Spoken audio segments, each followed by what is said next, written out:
Lydia Sherman, the Derby poisoner. Before we begin, a quick warning.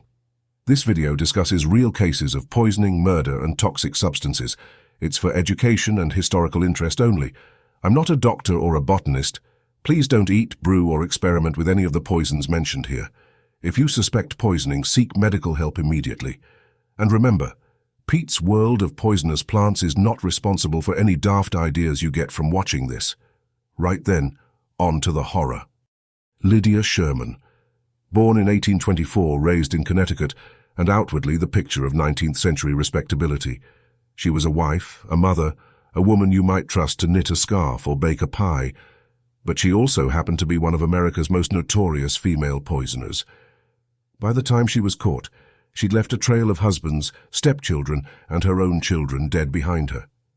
Her weapon of choice was arsenic, and in Victorian America arsenic was everywhere. It colored wallpaper a brilliant green. It sat in bottles on chemists' shelves as rat poison. It even popped up in beauty products. A little dab of arsenic powder was thought to give a pale, delicate complexion. The sort of look you'd want for a fainting couch, not a courtroom doc. Arsenic poisoning is nasty. Vomiting, diarrhea, searing stomach cramps, weakness, collapse. In the 1800s, doctors often misdiagnosed it as cholera or dysentery, which meant someone like Lydia Sherman could poison with impunity, and nobody raised an eyebrow. Her first husband, Edward Struck, was chronically ill, constantly out of work, and by Lydia's standards more trouble than he was worth. In 1864 he collapsed and died. Within weeks 3 of their children also conveniently expired. Doctors muttered about illness. No one suspected a spoonful of white powder in the stew. Husband number 2, Dennis Hurlburt, fared no better. He married Lydia in 1868 and was dead before the honeymoon glow wore off. Cause of death? Another mysterious illness. By now, Lydia's neighbors were starting to notice a pattern.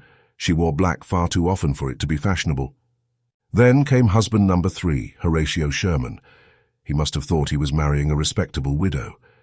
Instead, he became her 3rd victim. At this point, Lydia was leaving a string of funerals behind her. A Victorian undertaker in Connecticut probably made his year's profit off her alone. But it wasn't just husbands. Lydia also dispatched stepchildren, and horrifically her own offspring when they became inconvenient. Reports suggest she killed at least 10 people. Some historians think the true number was higher. In fact, she was later quoted as saying, "I loved my children, but they stood in the way of my plans." Now, if that's not the coldest line ever uttered by a parent, I don't know what is. Her undoing came in spectacularly mundane fashion. In 1871, she tried to buy arsenic from a local apothecary, claiming she needed it for rats. But unlike most chemists, this one got suspicious. Word spread. Investigators exhumed the bodies of her husbands, and toxicologists found unmistakable traces of arsenic. It was game over. In 1872, Lydia Sherman stood trial in New Haven, Connecticut. The courtroom was packed to the rafters. The press had a field day dubbing her the Derby poisoner. Newspaper sketches showed her in somber black, face pale and expressionless, the very image of a Victorian widow. Witnesses testified about the sudden deaths, the suspicious symptoms, the arsenic purchases. The jury didn't take long to decide, guilty of murder. She was sentenced to life in prison. For a while, the American public couldn't get enough of her story.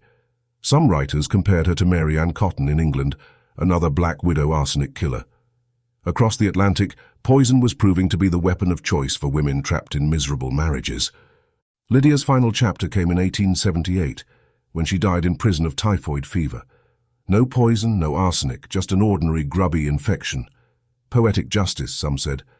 After all, she'd taken so many lives with a powder hidden in the pantry. It seemed almost anticlimactic that she herself was claimed by disease. What makes Lydia Sherman fascinating isn't just the body count.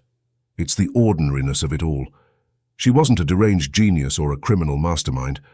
She was a housewife living in small-town America, hiding murder behind her apron strings. Her case reminds us that poisoners don't always look like sinister villains.